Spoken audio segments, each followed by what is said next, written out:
jawaban. Modul 4 PIO. Tujuan perancangan pembelajaran adalah untuk meningkatkan kualitas kegiatan proses pembelajaran yang meliputi kegiatan perencanaan, pelaksanaan, menganalisis, memperbaiki dan penilaian proses pembelajaran. Jalan atau arah yang ditempuh oleh guru atau siswa dalam mencapai tujuan pembelajaran dilihat bagaimana materi itu disajikan adalah definisi dari pendekatan pembelajaran. Menurut Annarino unsur utama dalam merancang pembelajaran pendidikan jasmani terdiri dari kegiatan mengklasifikasi tujuan, isi pembelajaran, strategi pembelajaran, evaluasi, intervensi guru. Fasilitas yang dapat dimanfaatkan oleh peserta didik untuk belajar melalui e-learning diantaranya e-book, e-library, interaksi dengan pakar, email, mailing list, news group. Berbagai manfaat penggunaan ICT dalam rangka mendukung pelaksanaan pembelajaran diantaranya tersebut di bawah ini kecuali membantu memvisualisasikan ide-ide konkret. Melalui multimedia, konsep-konsep abstrak dapat disajikan secara lebih nyata dalam proses pembelajaran untuk memudahkan siswa memahaminya, sementara itu ICT terbagi menjadi dua jenis yakni ICT berbasis elektronik dan ICT berbasis internet. Secara teoretis, integrasi TIK dalam pembelajaran yang sesungguhnya harus memungkinkan terjadinya proses belajar yang aktif, konstruktif, kolaboratif, antusiastik, dialogis, kontekstual, reflektif, multisensori dan high order thinking skills training.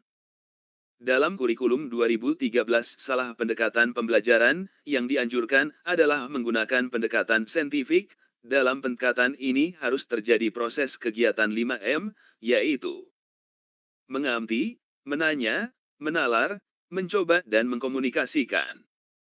Pengetahuan tentang bagaimana memfasilitasi pembelajaran peserta pelatihan dari konten tertentu melalui pendekatan pedagogik dan teknologi adalah definisi dari TEPAK.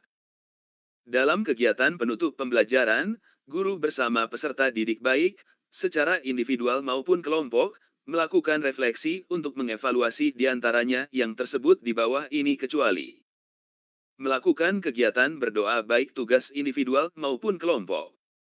Atletik adalah gabungan dari beberapa jenis olahraga yang dikelompokkan menjadi lari, lempar dan lompat.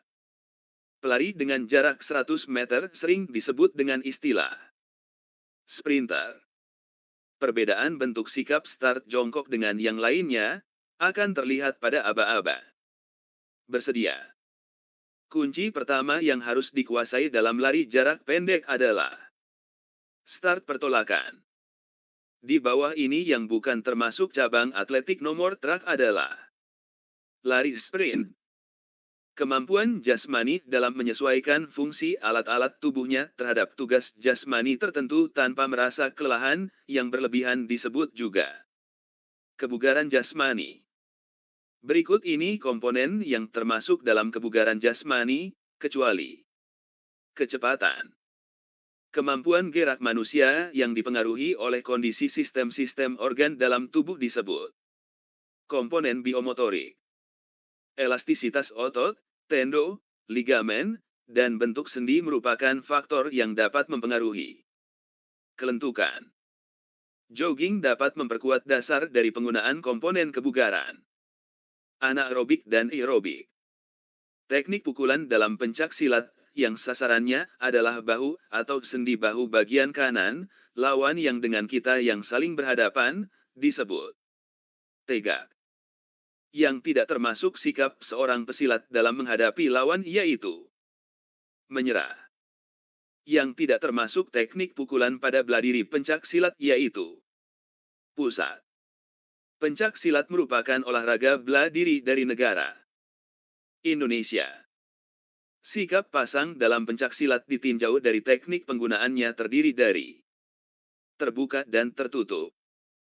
Tujuan olahraga pencak silat yaitu untuk memelihara dan mengembangkan seni budaya bangsa, dalam hal ini kegunaan pencak silat sebagai bela diri. Sikap dasar dan langkah kuda-kuda yaitu berdiri kangkang, Warna pakaian yang dikenakan dalam pertandingan pencak silat yaitu hitam. Jenis pukulan yang dilakukan dengan lintasan dari arah samping luar tubuh menuju ke arah dalam tubuh disebut pukulan lingkar. Gerakan istirahat bagian lengan pada renang gaya dada dilakukan setelah pull. Pada saat berenang gaya dada, saat mengambil nafas yang tidak diperbolehkan adalah mengambil nafas menggunakan hidung, keluar menggunakan mulut. Yang perlu mendapatkan perhatian pada saat berenang gaya dada, bagian tubuh mana yang memiliki resiko paling tinggi terjadi cedera? Bagian lutut. Menggunakan topi renang sangat dianjurkan pada saat pembelajaran renang. Hal ini alasan yang paling penting adalah agar siswi putri tidak terganggu dengan rambut panjangnya. Pada materi koordinasi gerakan tungkai dan mengambil nafas tanpa gerakan lengan renang gaya dada, hal-hal apa saja yang menandakan jika gerakan tungkai tidak efektif dan efisien? Badan meluncur mulus ke dasar kolam. Kesalahan yang paling sering terjadi pada gerakan koordinasi gerakan tungkai, gerakan lengan, dan gerakan mengambil nafas renang gaya dada adalah posisi tubuh yang agak miring pada saat meluncur. Perancangan pembelajaran bertujuan untuk meningkatkan kualitas kegiatan proses pembelajaran yang meliputi kegiatan perencanaan, pelaksanaan, menganalisis, memperbaiki dan penilaian proses pembelajaran. Pengetahuan tentang bagaimana memfasilitasi pembelajaran peserta pelatihan dari konten tertentu melalui pendekatan pedagogik dan teknologi adalah definisi dari TEPAK. Melalui multimedia, konsep-konsep abstrak dapat disajikan secara lebih nyata dalam proses pembelajaran untuk memudahkan siswa memahaminya, sementara itu ICT terbagi menjadi dua jenis yakni ICT berbasis elektronik dan ICT berbasis internet.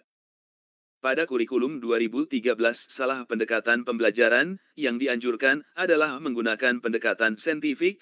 Dalam pendekatan ini harus terjadi proses kegiatan 5M, yaitu mengamati, menanya, menalar, mencoba dan mengkomunikasikan.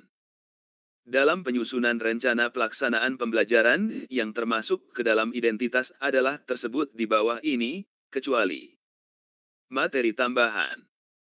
Dalam kegiatan penutup pembelajaran, guru bersama peserta didik baik, secara individual maupun kelompok, melakukan refleksi untuk mengevaluasi di antaranya yang tersebut di bawah ini kecuali melakukan kegiatan berdoa baik tugas individual maupun kelompok.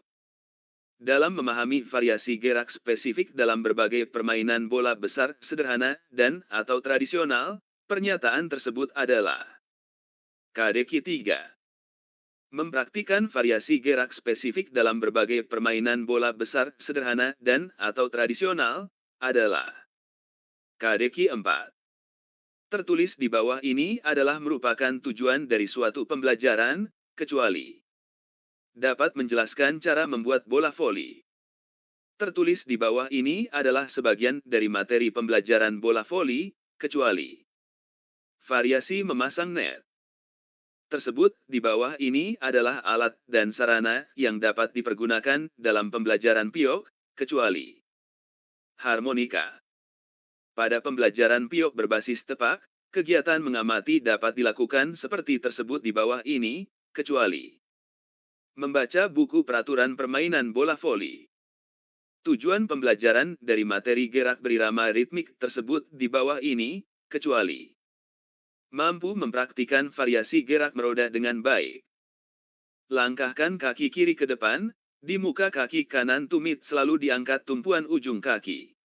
Dilanjutkan dengan langkahkan kaki kanan ke depan di muka kaki kiri tumit selalu diangkat tumpuan di ujung kaki. Setiap langkah dilakukan dengan mengeper dan diikuti pemindahan berat badan. Kegiatan tersebut di atas adalah pelaksanaan pembelajaran dari materi senam berirama. Rangkaian gerakan berguling ke depan dan dilanjutkan meroda ke kiri. Aktivitas tersebut merupakan aktivitas dari senam lantai.